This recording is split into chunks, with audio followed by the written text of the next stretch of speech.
चलिए अगले 1 मिनट में गांधी की यात्रा करते हैं साथियों, शुरू करते हैं गांधी की यात्रा। आप सभी जानते हैं कि गांधी के बचपन का नाम मोहनदास करमचंद गांधी था। उनकी माता का नाम क्या था? तो पुतलीबाई हुआ करता था। पत्नी का नाम क्या था? तो कस्तूरबा गांधी था। पिता का नाम काबा गांधी यानी करमचंद गांधी हुआ करता था। गांधी का जन्म कब हुआ था? 2 अक्टूबर 1869 को हुआ था। उन्होंने अपनी प्रारंभिक शिक्षा जो है राजकोट में ली थी। माध्यमिक शिक्षा जो है श्यामल दास कॉलेज भावनगर में लिया था। साथ ही साथ अपनी पढ़ाई जो है बैरिस्टर की पढ़ाई इनर टेंपल लंदन में की थी। पढ़ाई पढ़ने के लिए 1889 में ये गए थे। 1891 में ये भारत लौटे थे। उसके बाद इन्होंने क्या किया? तो बॉम्बे के अंदर में प्रैक्टिस करना शुरू किया। फिर 1893 के अंदर में दादा अब्दुल्ला का मुकदमा लड़ने के लिए डरबन गए यानी दक्षिण अफ्रीका गए और गांधी ने अपने जीवन के 21 वर्ष दक्षिण अफ्रीका में गुजार दिए। साथियों गांधी जब दक्षिण अफ्रीका में गए तो वहां पे रंगभेद की नीति के शिकार हो गए और जब उन्होंने डरबन से लेकर पिटोरिया की रेलवे की यात्रा की, फर्स्ट क्लास बोगी के अंदर में उन्हें अपमानित कर ट्रेन से उतार दिया गया, मॉरिसबर्ग रेलवे से उतार दिया गया। गांधी वो गांधी है जिन्होंने वहां पे इंडियन नेशनल कांग्रेस की स्थापना 1894 में की। गांधी ने इंडियन नेशनल कांग्रेस की स्थापना 1894 में की। गांधी ने अपने जीवन में कुल 6 आश्रम बनाए। जो सबसे पहला आश्रम था वो फिनिक्स आश्रम था जो डरबन में 1910 में बना। दूसरा जो है टॉलस्टॉय आश्रम हुआ करता था जो जोहानिसबर्ग में 1910 के अंदर में बना। उसके बाद हुआ करता था तीसरा जो है सत्याग्रह आश्रम जो 1915 के अंदर में गांधी के भारत आने के बाद बना।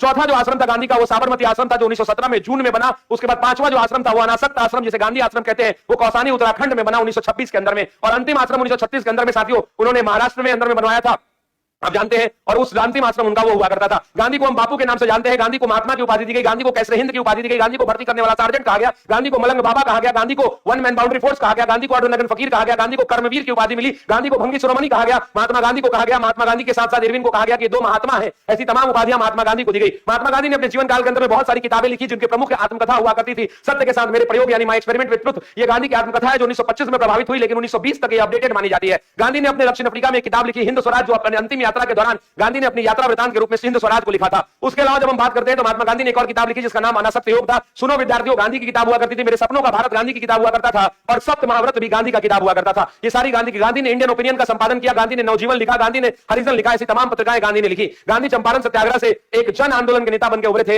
ये थी महात्मा गांधी। महात्मा गांधी की मृत्यु 30 जनवरी 1948 को हुई थी। शाम के घड़ी में 5:17 बज रहे थे। गांधी जो है दिल्ली के बिरला टेंपल में पता लेने जा रहे थे। शाम को 5:17 पे नाथूराम गोडसे ने बेरगट्टा पिस्टल जो इटली का बना हुआ था जिसका सीरियल नंबर 606824 था उससे गोली मारी और गांधी हम सबके बीच नहीं रहे। ये थी महात्मा गांधी के जन्म से लेकर मृत्यु तक की कहानी। उम्मीद करते हैं आपको ये पसंद आई होगी। चलिए आगे बढ़ते हैं, अगला प्रश्न लेते हैं।